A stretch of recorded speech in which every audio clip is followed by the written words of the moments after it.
to your Drive Time News Blast. 30 minutes, 45 for patrons. Jam-packed with news of the day from a perspective of truth, liberty, and justice. This is Monica Perez. And I'm Brad Binkley. Today is Good Friday. Good Friday. My husband said, why do they call it good when it is the worst day in human history? I didn't even know it was Friday. Right. Yes. And I mean, Lent has been virtually canceled, but this is the day, this commemorates the day that Christ was crucified and anticipates his resurrection on Easter. So this is the most solemn day of the year. You don't actually have Mass, although Bishop Gomez in California televised the kind of reading of the liturgy and made it a plenary indulgence, which means it's like a get out of purgatory free card.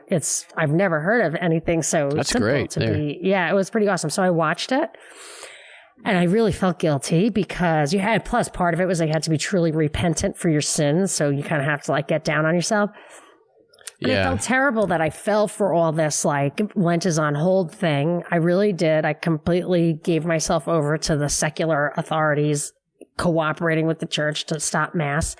But there were a few things that I thought about, and I think I actually probably should have taken today off, but I mean, this is the thing. I'm not like really religious, like really into ritual and stuff, but for some reason I have this like faith and I love the sacraments and stuff.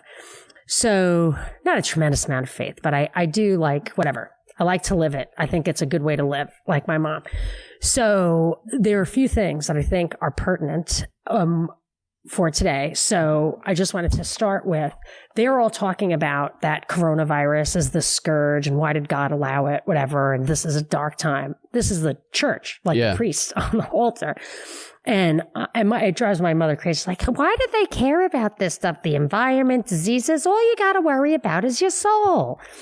So, but while he was saying this stuff, which was supposed to get you like sad and freaked out, I was sad and freaked out, but not because there was some natural phenomenon that we had to deal with, but because it seems to me, if you put things in terms of good and evil, and Lucifer is the fallen angel, fell to earth, I mean, the entire world seems to be in the control of powers of deception, which is the prince of lies, is the devil, right? So these are powers of deception. Yeah, the doomsday clock was moved up to 100 minutes from 2 hours. This is the closest it's ever been. Oh, yeah. Well, it's a spiritual doom, because what they're also doing is they basically suspended Lent. We're coming on Ramadan. I'm sure they're going to mess with Ramadan too. Passover was this week. These are all times when you get together and worship as a community. God likes that. Well, communities are not getting together right now under the order of law across the nation because of emergency powers. That's true. So I just thought it's important that people realize that just like succumbing to fear and acknowledging the powers that be without scrutinizing truth is why the guys who crashed planes into 9/11, to the extent that that official narrative is accurate, they believed, because they were told by their religious authorities or whatever authorities, that they were doing a good thing. And I argue that you are responsible for the use of your reason, your ability to distinguish right from wrong, and your free will, and that you have a responsibility to at least try to recognize the truth. I think it's very hard to have faith right now, but if you had some faith in a higher purpose or God or whatever, that you kind of really need it right now, because I feel like faith in the earthly situation is clearly misplaced, dangerous, evil. But I think the bottom line for me is that people ask me, what is the hope or whatever, to be more positive. And for me, I think you have to have the courage to be an individual. It totally is consistent with my individualism as a libertarian. And I think of it this way. This is the analogy I use. So my daughter has a girl on her team, her soccer team, who's awesome. She's really awesome. She's recruited by Ivy League schools, whatever, to play soccer. When she's out on that field, she's playing her best. She knows a scout is watching her. So if like they're playing against a dirty team, she doesn't like start playing dirty. Or if her team is losing, it doesn't really matter. It simply matters how she plays. And that's all the scouts are looking at. And I feel like when people are like, you have to fight fire with fire or vote the lesser of two evils, my position is these are the trials. This is the game. It doesn't matter if you win. It doesn't matter how the other guys play. It's how you play with the best of your abilities and talents. I try to live with that. I also noticed they said God so loved the world that he gave his only son, which means that we are supposed to care about. I think it means that we are supposed to care and fight the good fight. And whether you have faith or not, I believe that if you don't allow the fear to get you to default in trusting these leaders, if you just don't allow them to get you to be the one who wants this stuff blindly, unquestioningly, just because you're so risk averse for your own personal world, that if you just get over that a little bit, if you don't let them frame the question, if you frame it a little bigger, you know, in some like not purely comfort level framework, that I think that's the best we can do. I don't know. I'm looking for hope because Easter is hope, but I think this is calling for a higher level of self-awareness. My mother has pretty much said, God is up in his heaven. You know, I don't know why you guys worry so much. Like, she's 91. Like, she has a little less to worry about, but. Yeah. They say that in times of crisis, the way that people respond, that's what reveals your true nature and true character, is how we handle these situations. And you're right. They're definitely demoralizing people in a lot of ways. They're balancing it with a little bit of aspirational hope by leading people to believe that it might be over soon, but they have to have that back and forth conversation. I want to talk more about that in a second, but the fear, absolutely. This is a forced behavioral change nationwide that is being implemented upon us. And what's her name again? You said it a second ago, the doctor. Oh, Deborah Birx. Deborah Birx on the task force, the coronavirus task force. She speaks. But her specialty is HIV immunology. Very interesting. Which to me is quite a tell. Yeah. She's the girl for this job, that's for sure. Yeah. Every day she gets up and speaks. She's the one that admitted that basically if you get shot in the head, she didn't use that phrase, but every death is a COVID death, regardless of how you actually die. She admitted that. And you forget your parachute on your skydive, but yeah, there you go. Coronavirus. She was saying that behavioral change every day. Listen to her talk. She emphasized this is about behavioral change, and she nails that term down all the time. And she's absolutely right. This is a forced nationwide behavioral change project. And I think some of the effects are starting to sink in. We talked about how it has to last an extended period of time for people to change their behaviors, because at first people are going to be clinging on to the old ways. They're going to be waiting to go back to normal. They're not going to go into that adjustment period. But once they realize this is different now, I have to adjust to this somewhat new reality, then they start making adjustments after that, after kind of releasing from the old and starting to, all right, I guess I got to learn the new. Then we learn the new, and the new is modeled on television by celebrities who we see videos from them. We hear Tom Hanks. We see people using Zoom, which is now the social media infrastructure of the coronavirus era, which I saw an article titled like that yesterday. And so we learn what to do from all these celebrities and influential people, and then we gradually learn it, and the behavioral change starts to sink in and harden until it becomes habitual. And I think we're starting to see that habitual response and habitual thought process start to kind of embed itself in a portion of America. I've been looking at some of the polls, and Americans is starting to shift, are now starting to say, even when this is over, I'm not going to go to sports games. I'm not going to go outside. Now, this is not everybody. This worries me because my husband's business is in live entertainment, and I just feel like that industry is going to be destroyed. Like, I'm just worried. Yeah. I'm really worried. And then I'm thinking, if I'm worried and I don't really care that, like I care about paying the rent, but I'm not like super materialistic and don't fret about, we never save anything. Like I don't worry about it. I don't know why. I just don't worry about it too much. I think because I grew up like my mom, you know all about my mom. There's no way she's getting you to worry about money. Yeah. But this has got me worried. And I think like people who worry about this stuff must be freaking out. It's the money, not the sickness. I mean, I'm surprised people are worried about the sickness is unlikely to happen to you. The money thing is absolutely happening. And that's a real felt pain that people are having right now is the financial. This is why people jump off roofs. Yeah. Honestly, like imagine being a guy, have a family to raise and pay for the rent and you were stupid enough not to save any fucking money. And now you're, or you put it in the stock market and it's half of what it was. Yeah. They say calls to suicide hotlines are up. I believe that. Definitely. There was an article yesterday, speaking of the way that they're spreading fear, and the article was about watch this terrifying video that shows you how far a cough actually spreads.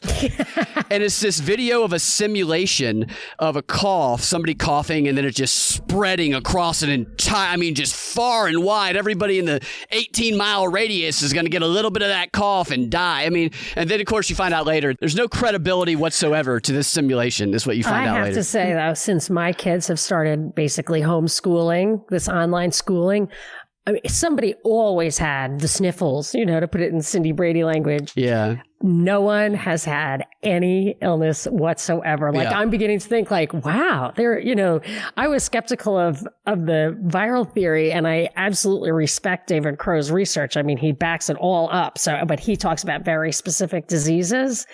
But I don't know what, and I actually think in the long run, I thought it'd be good for us because we would then eradicate all these diseases. I actually think it's bad for us. I think having immune responses and battling stuff with white blood cells is good for you if you do it all the time. And we're not doing it maybe at all. Yeah. Speaking of immune response, there was some talk of, and I haven't dug deep enough into this yet, but that some sort of immune response was being triggered in certain people, and that was what was causing some of the people that were dying to die. And I don't know the details of that yet. I'm going to look into that a little bit more because that's interesting to me. That I don't know what's causing it or what's triggering it, but that's a talked about possible cause of death that hasn't really been in the mainstream conversation at all. And you talk about sneezing. People are afraid to sneeze. Sneezing in public right now is a dangerous thing. Can get you killed, man. You got to run to a corner and hide. It's important to know that steroids, what steroids do is they reduce inflammation. They're really powerful and people love them because your joints feel better and all people just love them. But the way they do it is by suppressing your immune system. Didn't I tell you when my son was in the hospital? It's the only time his whole life that my son with Down syndrome was in the hospital recently because he was using a steroidal liquid on his, he has psoriasis on his scalp. And because it suppressed the immune response, an infection got in there and got a subdermal. And they didn't know what it was. They had no idea. And I was sleeping on the floor of his hotel room, hysterical every night because he was just getting worse and worse. And it was just that. That's all it was that he got this terrible infection because he had an immune suppressant medicine. How long did it take them to identify that? You know what it took to identify it is that it was a Friday when we took him to the hospital. I had taken him to his pediatrician and they misdiagnosed it. So all week we were struggling with it. Finally on Friday, I took him to the ER. We went to the hospital for the weekend and they said they were trying to get an infectious disease specialist to come in and nobody ever showed up. And on Monday, my son was ripping the IV out of his arm. He would not tolerate it anymore and he wasn't really getting better. So they said, let's call the dermatologist. And it didn't even occur to me that it was a dermatological issue. His whole face was swollen up. I had no idea what it was. And when I took him to the dermatologist, the guy was immediately gave him Keflex, which was a different antibiotic from what they were giving him in the hospital, and it resolved almost immediately. But it was a week from the first doctor I contacted cycling through until we found the right doctor who knew what it was. It wasn't an infectious disease. It was not an infectious disease. That's what they were thinking. It was infectious. Yeah. People don't talk about... it was an infection, but nobody's going to catch it from him. Yeah. Nobody's talking about how common misdiagnoses are. And the illness was iatrogenic from he got it from a medicine he was using, and the medicine they were giving him was not curing his problem at all. Yeah. It was really scary. It's with the uncertainty and no clarity around what this actual disease is and how it's actually diagnosed and differentiates, and them classifying everything as COVID, the question of misdiagnosis. And that happens all the time.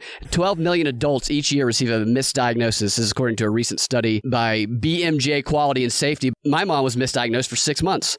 People get misdiagnosed all the time, and that's not even being factored in. Yes, exactly. That's the problem. And that can just make it all worse because you don't want that.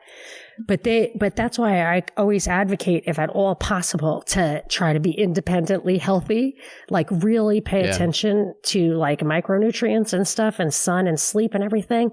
One thing I haven't figured out how to control, though, is the chemicals. I did buy that like $250 water tank, which I'm still waiting for because it's on back order, with those giant filters that like take, I don't know. It's a you got a big water filter. Yeah, but like it's like made, it looks like concrete. It's got like 12 layers. I believe it's one of the things that Alex Jones promotes. Nice. But I'm like, there's so many chemicals here, and I just can't, I don't know. Like, I'm starting to wonder, but I just want to, like, I think if we think more on health than on treating illness, you can probably avoid like the stuff, getting so sick that you end up in the hospital. I'm not talking about strokes and heart attacks and stuff. I'm just talking about your healthy immune system to fight things that come along. Yeah. I have a few things about this, like behavioral change. Yeah, go so for it. Fauci said about like never shaking hands again. Yeah, he's a huge jerk. I hate him. That. One thing I noticed is that, one thing is like my kids, they're talking about changing the online schooling rules so the kids will like not be in a class together. They'll learn at their own pace. So then that really is going to disconnect them socially. They'll never be with anyone socially. That's all like population control stuff. That virtual sex and everything is really a population control thing. Imagine a baby growing up in this world, no socializing ever. No, it's not going to be healthy, but I think their point is to not have babies. Like, that's what I'm worried about, these vaccines having sterilizing side effects. I've heard many times of that. Yeah. But with these masks, can I say about this? Yeah, go. I'll tell you about this other thing in a second. Right. So masks, there's some places that are mandating masks. Yeah. And when you wear these masks, you look like a fucking terrorist. You cannot smile at each other. It really disconnects people massively. And the funny thing is, I actually looked up the law in Georgia about masks because they passed a law a couple of years ago. 2010. That wearing a mask, hood, or device which conceals the identity of the wearer is an offense against the public order. And there's a few exceptions. Traditional holiday costume, a person lawfully engaged in trade and employment or in a sporting activity where a mask is worn for ensuring the physical safety of the wearer, but that's only if you're engaged in an occupation like that.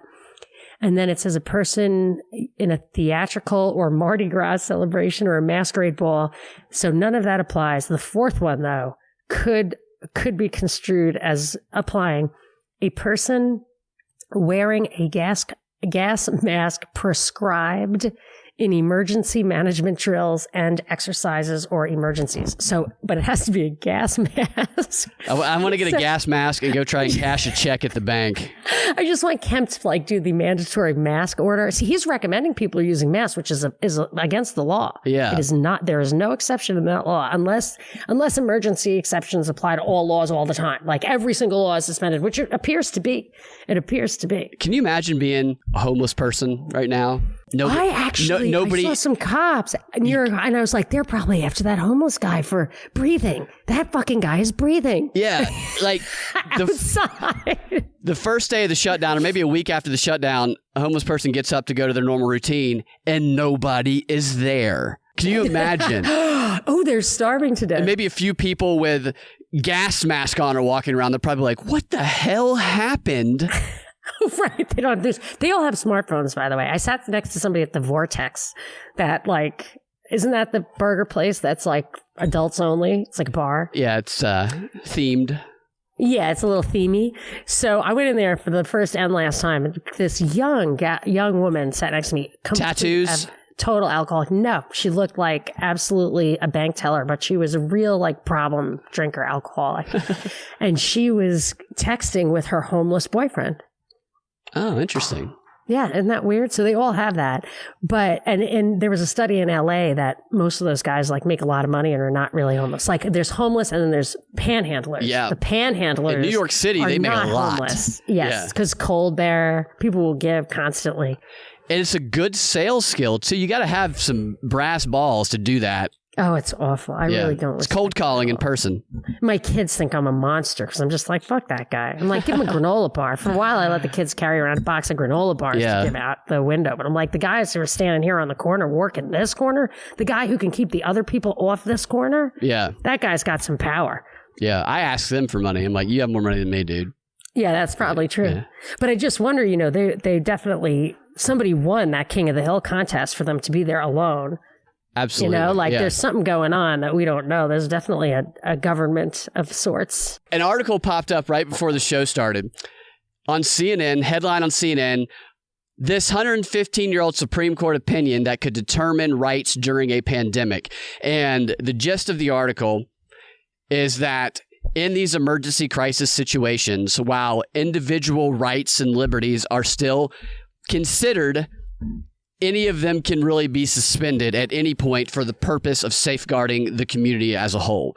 And the case, the 1905 case, is a vaccine case. It's a forced vaccine case where they forced some smallpox vaccines on people who wouldn't take them. And this case was used last year by de Blasio as justification to give people, to force or mandate measles vaccines on people. I believe this article is featured right now on CNN because we're going to start to hear more of a public conversation about forced or mandatory vaccinations when these vaccines come out in the next 6 months or whenever they do. I'm so worried about that. And I don't even care for myself because I actually do suspect that it's about sterilization more than anything else, because like Bill Gates' only goal in life and I think he was a created person who was enriched, made wealthy. And I suspect this about George Soros too, made wealthy for a social engineering purpose. Like Soros was that, the tribalism, the civil society, open society. Yeah. That was Soros's thing. That was his professor. So he was turned on to that before he got rich. And then he got rich by predicting currency movements, which they could have tipped him off, you know? Yeah. And same thing with Bill Gates. Like somehow IBM just kind of handed him the keys to the kingdom in his garage, or that's the anecdote I heard. So, and his dad was a Planned Parenthood guy. So he already had this cause célèbre, and all he's ever really prioritized is reducing the population. And I mean, that's all he cares about. Why else? That's all he cares about. So I'm worried. And what I want to do is like, I want to get the vaccination and give my daughter the certificate. You know what I mean? Like, but he wants to do a tattoo, like that. Is that what it is? Is a tattoo? Yeah. So he's going to force people to get tattoos as well as a vaccination. I don't know if it's a tattoo you can see. Oh, it's like invisible. It scans. Wow. Yeah, it scans. It's like a barcode. Yeah, they're talking about Fauci said that you should have a certificate of immunization because I'm just afraid my daughter won't be able to go to work. Yeah. If she doesn't have this, and I don't want her to get it because I want grandchildren. Right. So I'll take it. Yeah. I don't want to take it, but I will. They're talking about putting all these technological infrastructure in before we can reopen. We talked a little bit about this yesterday. And just a final point on that. They let Tommy Chong go to jail for something they entrapped his son on. I think they should let me get the vaccination. You should be able to take it. I should be able to take the vaccination. Did you see the South Park where Cartman was trying to avoid the vaccine? His mom was trying to give it to him, and he was like he was like a wet pig. Nobody could grab him. And there was a rodeo, and they would let kids out who didn't want to get vaccinated. And the rodeo guy was a master vaccinator, so he would try and catch the kid and stick him with the vaccine. Fantastic. Nobody could catch Cartman. Rodeos. They do have kids doing stuff like that. I've never seen a needle. Yeah, so Cartman's an anti-vaxxer. They ride pigs and stuff for kids. Yeah. That's really funny. So I have like quite a few more items to get through. What do you want to do next? I wanted to point out this narrative now, which we touched on a little bit earlier, that what we're doing is working. Therefore, we must continue to do it indefinitely.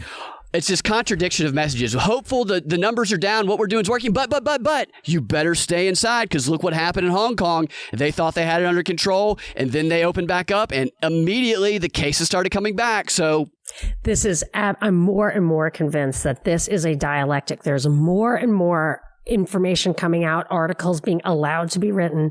We should just set a time and date and open things back up and let the chips fly and take some chances. And the stats aren't good and you're not being honest about how you're doing this and you didn't make good decisions and all this kind of stuff. It's all coming out now. It didn't come out a month ago when we started talking about this February 8th. It didn't come out like then, but it's coming out now, and it's going to, I think, get them to reopen in a rash way, in exactly the same unthought out BS that they did before, illogical, setting up for failure. And then you get 2.0. And what it does by having this conversation about it is, let's say a month ago, 2 months ago, they came out and said, all right, guys, canceling all sports for the rest of the year, all schools canceled for the rest of the year, and all of you have to remain in your house for the next 6 months, and you got to wear a mask when you come outside. People would freak out, and they would feel that was forced on them, and they would revolt. But if you do this slow, gradual, month-by-month process, balancing the conversation of, we should open back up, no, we shouldn't, here's why, then you can get the public thinking and talking about it, and then you can ultimately engineer their consent and advocacy until they actually beg for the measures that you wanted to force upon them. Because you're calling if they actually go through a kind of like real life Socratic process and call the bluff of the freedom lovers. Okay, you want freedom. We're going to let the freedom win because we're America. And then let's see what happens. And then what's going to happen is freedom will be severely punished because it's a terrible idea and we can't handle it. I actually don't think government should have emergency powers. I don't think that's the purpose of government. Yeah. I don't.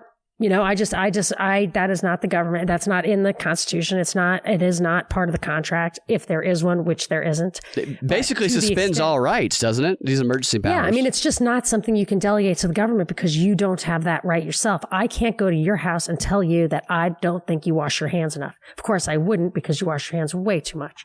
But sorry. It takes a lot of time now to wash your hands right now. Gets worried that I don't encourage people to wash their hands. I do get worried sometimes. So I would just like to start and end every show with wash your hands. Thank you. I advocate washing hands. I do wash my hands to the point where they bleed. Not in the summer, but they bleed in the winter. So I just feel like I just don't think that the government is empowered with that because I am not empowered with it.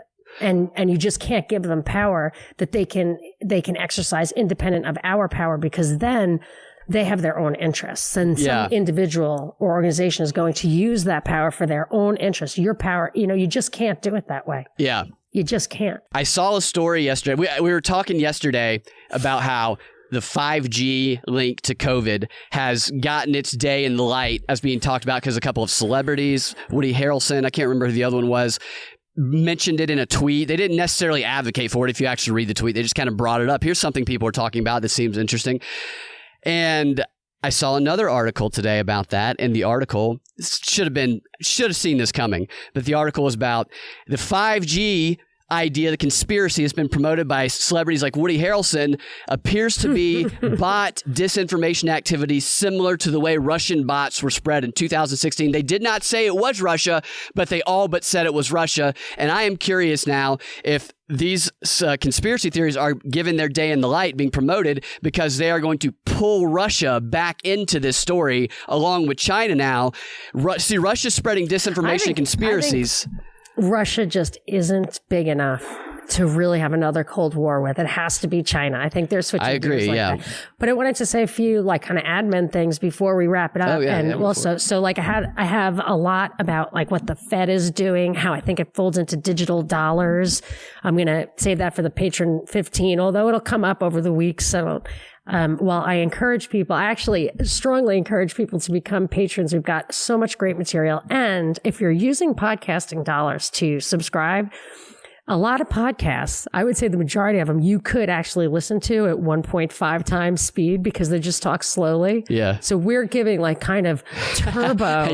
Turbo content. I mean, I'm not kidding. Like nobody can imagine you on 1.5 speed. Pete Quinona says he listens to you on 1.5 speed. It's like impossible to believe. I'm going to have to get the New York accent heavier so that he does not have the arrogance. I'll have to try that and see what it sounds like. I want to invite him on one of our patron parties, our disappearing patron parties. So this is the thing that we're doing. It's just for now, it's just for the basic subscribers because the COVID times are bad, whatever. And the idea is that we're going to have 1 hour, 2 cocktails, no record. It's going to be like a Snapchat. So we're going to do that next Friday. But tonight, JJ Boogie, a big friend of the show, the composer of all of our music, he's working on more stuff for our deeper dives and our interviews. He's having a live show. Fire and Knife is him and his wife that you can get through his Facebook page. And I highly encourage people to do that. And also, what was the other thing? Oh, every week we're trying to the extent that we have interviews we do with other podcasters, we'll put the first hour in the regular feed and then just the full interview in the patron feed. So I feel like that's a fair compromise. And that's it. That's all I got right now. And I got more stuff for the patron 15. I got some stuff for the patron 15 too, so I look forward to that. You guys can find your Drive Time News Blast every weekday afternoon at thepropreport.com or your favorite podcasting platform with the Propaganda Report podcast feed. If you want access to that Patreon content, join at patreon.com/propaganda report, and you can get that access to the DNB content that we post every time we post a DNB. We will talk to you guys next week. Have a fantastic weekend. Keep those hands clean and don't drink the Clorox.